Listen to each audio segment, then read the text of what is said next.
Hello, right, third take of the introduction.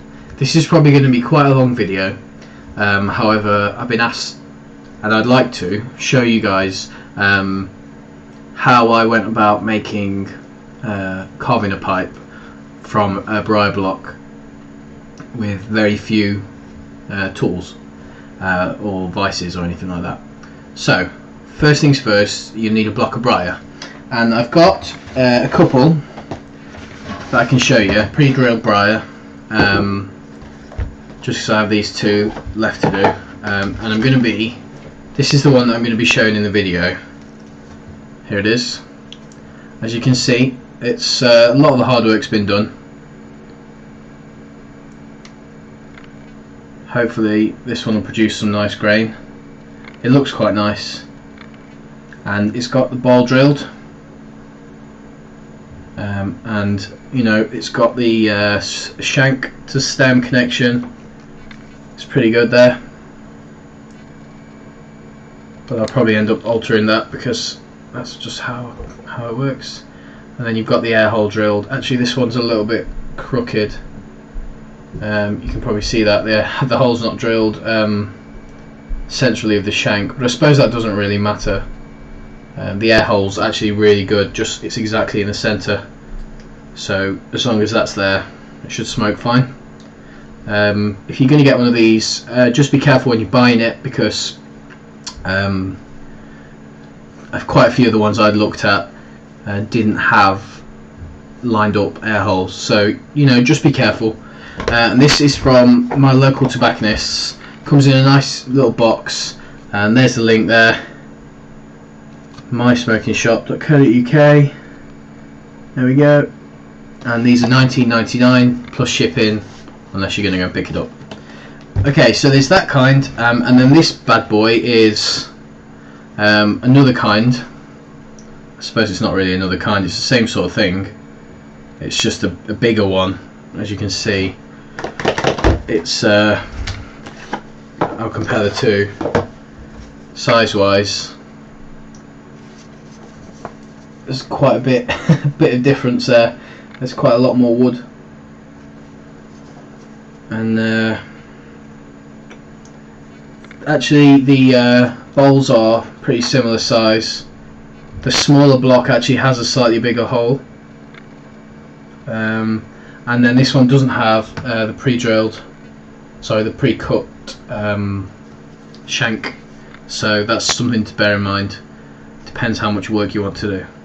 So anyway, and there's quite a nice little stem on this one as well. This one's actually from Mark Tinsky in the US. Had it shipped over, asked him to put any old coloured stem on it, just so I could try one like this. So yeah, those are the different kinds of blocks of Briar. That's obviously the most important thing that you'll need. So I'm going to try not to rabble on for too long, but inevitably this is going to end up being a long video. The other tools that you'll need, keep in a little bag here, you'll need right, gosh, I got a set of files here. There's flat, half round,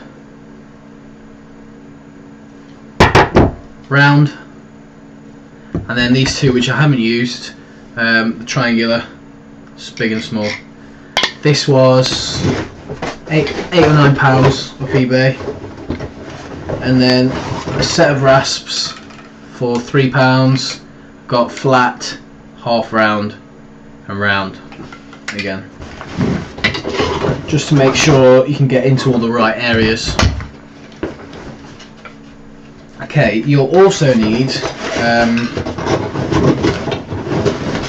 I can get it out, a coping saw. This is a cheap one off eBay. It was £3, I think, £3.50, and it came with 5 blades, which I probably need because they're already starting to get a little warm. So those are the main sort of tools that you'll need, and then also you'll need a bunch of sandpaper. I started off with 120 grit, and just working down really. This is a really nice kind of sandpaper that really holds its texture. This is 180, and then a bunch more, just progressively going. Dave told me that you aim for half again every time, I think. So you go from a 120 to 180, and you add 90 onto that, and you blah blah blah. So yeah, that's that. So those are really all the tools that you need to make the pipe. Obviously you might want to stain the pipe. So in terms of stain, I bought two different kinds of stain. Well, two different colours, sorry. They're both Feeblings leather dye. That's a tan, and that's medium brown. They cost around £5 each, and the colours you can see here. The tan is the lighter, and the brown, the darker brown, is obviously the darker. Then that's medium brown. So it's not dark, even the dark stain's not dark. I'd perhaps go for a darker one if I was to do it again. But you know, you live and learn, and I'm happy with what I got. So really, that's all. One thing I would perhaps recommend getting hold of if you can, is this is a foam sanding pad. It's quite fine, but it's really handy for doing any work, any fine work where you don't want to take too much off, because you can put a finer piece of sandpaper over it if you don't want to use this paper, and it just helps you to smooth things off better than if you're just using a piece of sandpaper with your hand. So yeah, basically that's it. And you can start if you've got those amount of tools. You can start.